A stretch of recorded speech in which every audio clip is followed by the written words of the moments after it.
Director General, Regional Member Country Representatives and UNFCCC Country Focal Points. I would like to thank IC-MOD for the invitation to speak to you all on behalf of the COP presidency. I am acutely aware of the vulnerabilities facing the Himalayan Hindu Kush and the need for action to address them. The HKH assessment reports highlight the role this region of 4 million square kilometres spread across your 8 countries must play in achieving the zero carbon and climate resilient future we all want to see. With nearly 20% of its landmass under snow cover, it has the largest reserves of ice outside the polar regions. It is home to 4 global biodiversity hotspots and is the source of 10 major Asian river systems. What happens in this region affects the livelihoods of 240 million people living in the mountains and 1.65 billion people living downstream. Around 3 billion people, or almost half of humanity, depend on the food produced in the HKH river basins. So climate change is already having a significant impact on the region as temperatures rise at twice those at lower altitudes, leading to a meltdown of the third pole and major losses of diversity. As a result, the people of the HKH are also experiencing more frequent climate disasters, leading to loss of lives, livelihoods, and negative impacts on mountain economies. For example, glacial retreat has already created over 100 glacial lakes in the HKH. Lakes which put communities downstream at risk of glacial lake outburst floods. These floods used to be rare, but recent estimates predict they will now occur at least once a year. So as the COP26 International Champion on Adaptation and Resilience, I'm particularly focused on supporting the race to resilience and ensuring that the 3 billion people that rely on the HKA mountains for their lives and livelihoods do not lose out to the climate change challenge. The World Bank estimates that climate change can push over 40 million people back into poverty in South Asia alone unless its impacts are reduced and better coping mechanisms are put in place. So that's why I'm so glad to see that the HKH call to action prioritises actions on resilient, nature-based solutions, businesses, and most of all, communities, through investments in disaster warning systems and social protection for the vulnerable. With large forestry and hydropower resources, the HKH can be a significant source of emissions reductions in the region. The 190 gigawatts of hydropower in the HKH could power the whole of the UK more than twice over if sustainably developed.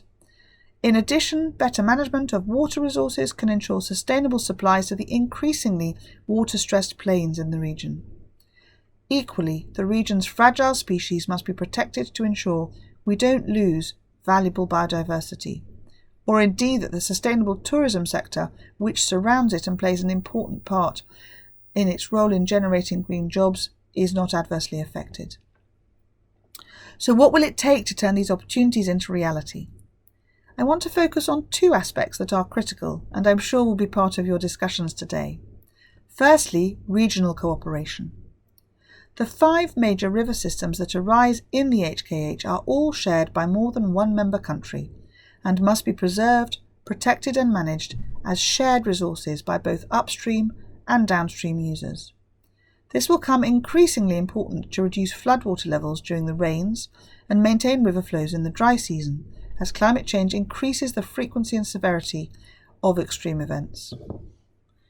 Equally important will be agreements on regional biosphere preservation that are needed to maintain ecosystems across borders for both the endangered species of the Himalaya and those that migrate across its soaring peaks.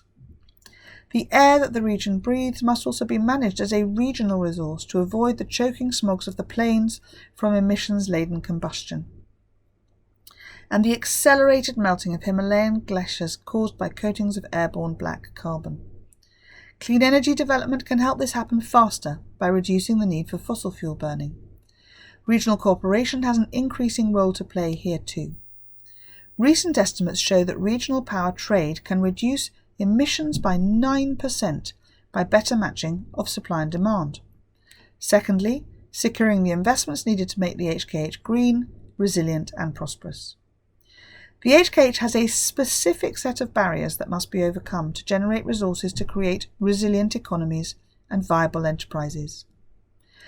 These investment problems require specific investment solutions that can invest patient capital in climate-resilient and carbon-neutral development in the HKH, create viable markets for Himalayan products and services, and price and underwrite the risks of investing in the Himalaya and make resilient investments to reduce them to a minimum. That's why, alongside the call for action on resilience and low-carbon development, I'm very pleased to see the inclusion of finance for the HKH as part of the Mountains of Opportunity investment network. I recognise the need to support increased flows from both public and private sources to these vulnerable areas, and the UK is committed to providing its share.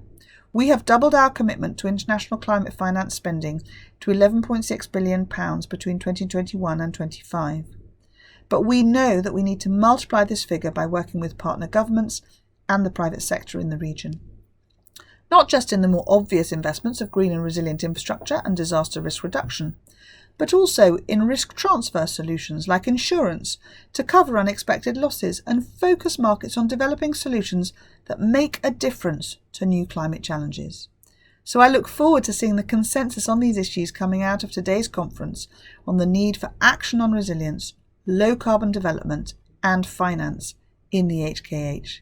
And I look forward to working with you all in the coming year and hopefully seeing some of you at least at COP26 in person. Thank you.